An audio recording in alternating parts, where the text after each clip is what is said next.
सभी भाइयों को राधे राधे। और हम बात करेंगे आज की मार्केट जो गिरी है उसके बारे में।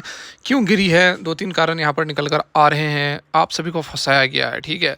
क्या कुछ कारण सारे इस वीडियो में जानेंगे। उससे पहले पीएनएल देख सकते हैं, लाखों का प्रॉफिट जो कि शायद ही कोई आपको पीएनएल वगैरह अपना दिखाता हो, बताता हो, ठीक है। यहाँ पर यदि हम बात करें आज के मार्केट की, तो आप देख सकते हैं मार्केट ओपन होते ही, आज जैसे ही मार्केट ओपन हुई, एक्सपेक्टेड था, देखिए एक्सपेक्टेड था, 2 दिन से लोग यही एक्सपेक्ट कर रहे थे कि दिल्ली में ज़बरदस्त तरीके से बीजेपी जीती है तो सेंटर में जो गवर्नमेंट है वह स्टेबल है, इसका ज़बरदस्त इम्पैक्ट पड़ता है। आप इससे पहले कोई भी रिजल्ट्स उठाकर देख सकते हैं, जिसमें भी स्टेट में बीजेपी जीती है उसके बाद ज़बरदस्त तेज़ी बनती है, सेंटर में जीतती है तो भी ज़बरदस्त तेज़ी बनती है, तो और ज़बरदस्त तेज़ी बनती है। लेकिन इस बार उल्टा हुआ। और केवल यही एक खबर नहीं, इससे पहले आरबीआई ने भी रेट कट्स किए थे, तो वो भी एक अच्छी खबर थी मार्केट के लिए। दो पॉजिटिव बहुत बड़ी खबरें निकल कर आई थी पॉजिटिव। मतलब आज इतना मार्केट गिरा है, इससे डबल भागना चाहिए था। मतलब कि 1.5 से 2% की तेजी निफ्टी बैंक निफ्टी इंडाइसेस के अंदर देखने को मिलनी चाहिए थी।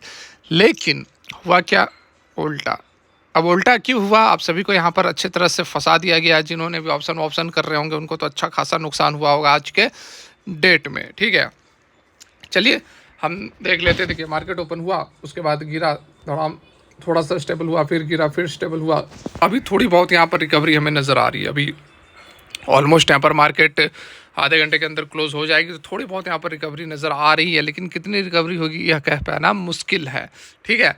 यहाँ पर हम बहुत ज़्यादा समय गंवाएंगे नहीं और सीधे मुद्दे पर चले और समझने की कोशिश करें कि क्यों मार्केट गिरी है। अकॉर्डिंग टू जो मीडिया में रिपोर्ट्स में निकल कर आ रही हैं, मार्केट गिरती है तो खबरें रहती है, बहुत सारी खबरें रहती हैं। मार्केट चढ़ती है तो बहुत सारी खबरें रहती हैं। अगर मार्केट आज चढ़ जाता तो बोल देते कि बीजेपी ने जो ज़बरदस्त तरीके का परफॉर्मेंस दिखाया दिल्ली में, उसके कारण हुआ। आरबीआई ने रेट कट किया, उसके कारण भागा। अब मार्केट गिरी है तो जो गिरने वाले कारण है वो आप यहाँ पर देख लीजिए, उसके बाद हम समराइज़ करेंगे और एक्चुअल में क्या हो सकता है, क्या कारण रहा, उसको भी हम समझेंगे। लेकिन पहले मीडिया रिपोर्ट्स में क्या कुछ निकल कर आ रही है उसको भी तो जानना ज़रूरी है। सारा कुछ यहाँ पर समझना पड़ेगा।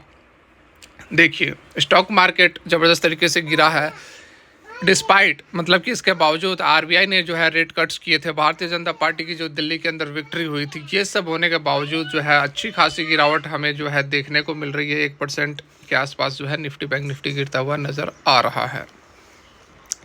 क्या कारण रहा, ठीक है। तो क्रांतिनी बैथनी की पहले हम बात कर लेते हैं। उनका यहाँ पर कहना है कि जो विदेशी इन्वेस्टर्स हैं वो अपने होल्डिंग्स को लगातार सेल कर रहे हैं, which is adding pressure on the market. ये कारण है?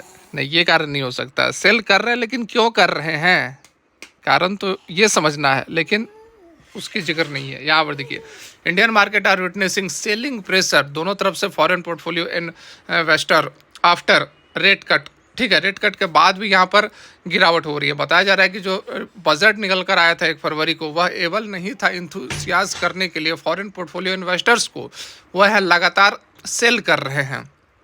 एक थिंग जो है that has been missing in the market in the medium to short term. क्या मिसिंग है, तो मतलब कि एफपीआईज जो है वो अभी मिसिंग नज़र आ रहे हैं और अभी शॉर्ट टर्म में भी मिसिंग रहेंगे। That creating pressure on the Indian market as long as Nifty is about 23,000, the medium short term direction is positive, ठीक है। 23,000 तक जब तक है तब तक बता रहे हैं कि पॉजिटिव रहेगा। फर्दर यहाँ पर देखिए, जो रुपया है वो रिकॉर्ड लो लेवल पर पहुंच गया है मंडे को, मतलब कि आज की तारीख में। यह भी कारण नहीं हो सकता है, लो लेवल पर पहुंचा है, ठीक है, लेकिन पहुंचा क्यों है, ये तो मुख्य कारण होना चाहिए समझने के लिए। यहाँ देखिए कंसर्न्स क्या हो रहे हैं कि यूएस के जो ट्रेड टैरिफ्स हैं उसके कारण जो है रीजनल करेंसी कमज़ोर हो रही हैं।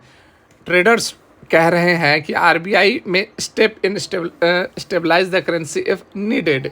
देखिए अर्ली ट्रेड में रुपए जो है वो स्लिप होकर 87.95 पर पहुंच चुका है। 87.95 पर अभी तक का लोएस्ट लेवल पर यह ट्रेड करता हुआ नज़र आ रहा है। तो रुपए जो कमज़ोर होते हैं उससे क्या असर क्या होता है, तो उससे असर ये होता है कि जो कॉस्ट ऑफ इम्पोर्ट्स होता है, ठीक है, वो बढ़ जाता है। इम्पोर्ट मतलब जो आप खरीदते हो, डॉलर वगैरह में पैसे देते हो, तो वो आपको ज़्यादा देना पड़ेगा, ठीक है।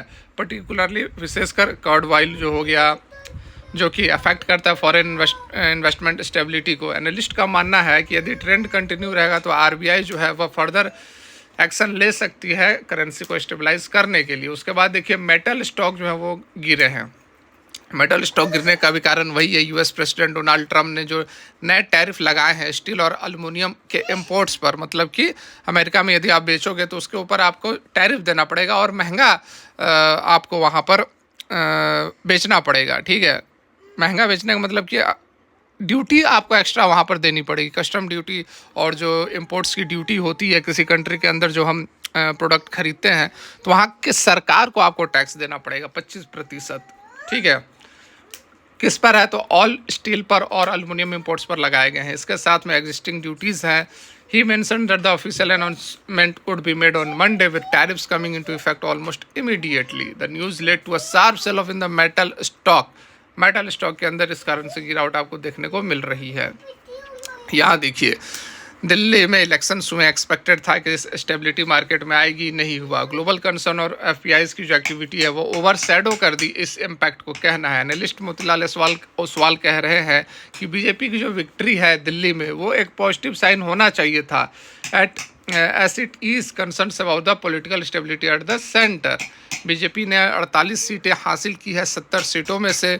ठीक है, लेकिन कोई असर हुआ नहीं, सारा कुछ मर दिया जा रहा है यूएस की टैरिफ पॉलिसीज़ पर। ठीक है, लेकिन ऐसा कुछ है नहीं यहाँ पर। इससे पहले भी यूएस के टैरिफ पॉलिसीज़ वगैरह थे। पिछले सप्ताह देखो तो मार्केट ठीक ठाक चल रही थी, वैसी कोई गिरावट हुई नहीं थी। ठीक है, जैसी आज गिरावट हो रही है। तो यहाँ पर बस रिटेल इन्वेस्टर्स और छोटे छोटे जो निवेशक होते हैं जो ऑप्शन वगैरह करते हैं उनको फंसाने का, उनको काटने का तरीका है, और वैसा कुछ है नहीं। सारा कुछ स्टेबलाइज हो जाएगा। आप थोड़ा होल्ड करके रखो, यदि होल्डिंग्स है तो होल्ड करके रखो। ये जो यूएस जो भी चल रहा है चक्कर सारा खत्म हो जाएगा आपको महीने दिन के अंदर अंदर। और मार्केट जो है, कभी भी मार्केट जो है गिरी नहीं है। आप 1 साल का चार्ट, 2 साल का चार्ट, 3 साल का, 5 साल का, 10 साल का उठाकर देख लो, मार्केट ऑल टाइम हमेशा जो है पॉजिटिव रिटर्न ही देती है over a period of time. ठीक है, 1 दिन 2 दिन 1 सप्ताह की मैं बात नहीं कर रहा हूँ। पिछले 3-4 महीने से करेक्शन जरूर चल रहा है, लेकिन यदि आप इसको होल्ड करते हो तो नो डाउट उस करेक्शन से ऊपर मार्केट रिकवर करेगी और आपकी होल्डिंग्स जो भी है अगर लॉस में है तो वो पॉजिटिव होना ही है। ये नियम है। ये आप मार्केट जब से ओपन हुई है उसका चार्ट उठाकर देख सकते हो। तो इस कारण से चिंता करने की बात नहीं होती है कुछ भी। यहाँ पर कोरोना से बड़ी महामारी तो नहीं हुई है ना। कोरोना में निफ्टी जो था 7,000 चला गया था, उसके 1-2 महीने के अंदर वापस निफ्टी उसी रेंज में आ गया जिस रेंज से वह गिरना शुरू किया था। तो और बहुत ज़्यादा कुछ आपको बताने की आवश्यकता नहीं है। फिलहाल के लिए यहीं तक। राधे राधे।